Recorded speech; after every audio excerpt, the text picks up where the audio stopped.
Good evening to all of you. महान विद्वान हिंदू ग्रंथों का अनुवादक दारा, क्या दारा सिको घमंडी था? आइए आज हम इस विषय पर डॉक्टर बर्नियर के भारत यात्रा वृत्तांत से चर्चा करते हैं कि बर्नियर दारा सिकोह के बारे में क्या बताता है।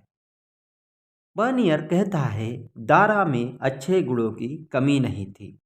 वह मृदुभाषी था, हाजिर जवाब, नम्र और अत्यंत उदार पुरुष था, परंतु अपने को वह बहुत बुद्धिमान और समझदार समझता था और उसको इस बात का घमंड था कि अपने बुद्धिबल और प्रयत्न से वह हर काम का बंदोबस्त कर सकता है।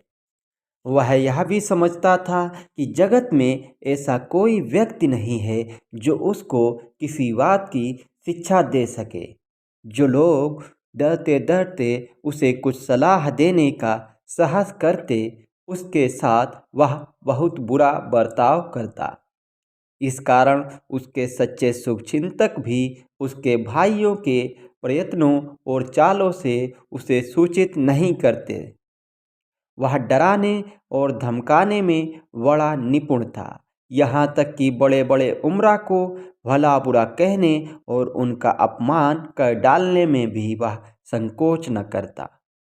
परंतु सौभाग्य की बात यह थी कि उसका क्रोध शीघ्र ही शांत हो जाता। दारा का जन्म मुसलमान जाति में हुआ था, इसलिए वह इस धर्म की रीति नीति के अनुसार चलता और लोगों के दिखावे में ऐसा रहता कि मानो वह इस धर्म पर बहुत आस्था रखता है, परंतु वह वास्तव में हिंदुओं के साथ वह हिंदू बन जाता और ईसाइयों के साथ ईसाई।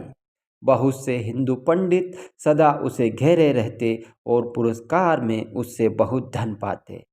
ऐसा भी कहा जाता है कि इन्हीं लोगों की संगति के कारण मुसलमानी धर्म के प्रति उसका विश्वास कम हो गया था। इस संबंध में आगे चलकर हिंदुओं के धर्म के विषय में लिखते समय मैं कुछ विस्तार से के साथ लिखूंगा। कुछ काल तक उसने बूजी नामक एक पादरी की शिक्षा भी बड़े ध्यान से सुनी थी और शिक्षा की सत्यता पर उसे कुछ कुछ विश्वास भी उत्पन्न होने लगा था। इतना होने पर भी लोग ऐसा कहते हैं कि असल में दारा नास्तिक था और ये दिखाऊ बातें केवल कौतुक और मनोविनोद के लिए हैं। कुछ लोगों को का यह भी कहना था कि वह जो कभी ईसाईपन दिखाता था उसका यह कारण है कि उसके तोपखाने में अधिसंख्य ईसाई नौकर थे। हिंदूपन प्रकट करने से उसका अभिप्राय था कि राज्य के प्रतिष्ठित राजाओं और सरदारों की वह प्रीति प्राप्त कर सके, ताकि काम पड़ने पर दोनों जाति के लोग उसकी सहायता करें। परंतु इन दो तीन धर्मों के बीच में पड़कर वह न केवल अपनी युक्तियों में विफल ही हुआ, बल्कि अंत में उसे अपने प्राणों से भी हाथ धोना पड़ा। आगे चलकर पाठकों को मालूम होगा कि औरंगजेब ने उसे काफिर अथवा धर्मद्रोही कहकर ही उसका प्राण लिया था।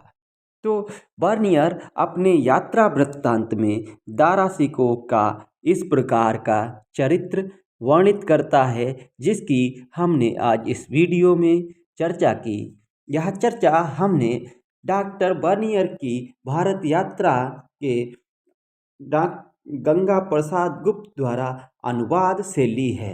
हम आशा करते हैं आपको हमारे द्वारा दी गई जानकारी पसंद आई होगी।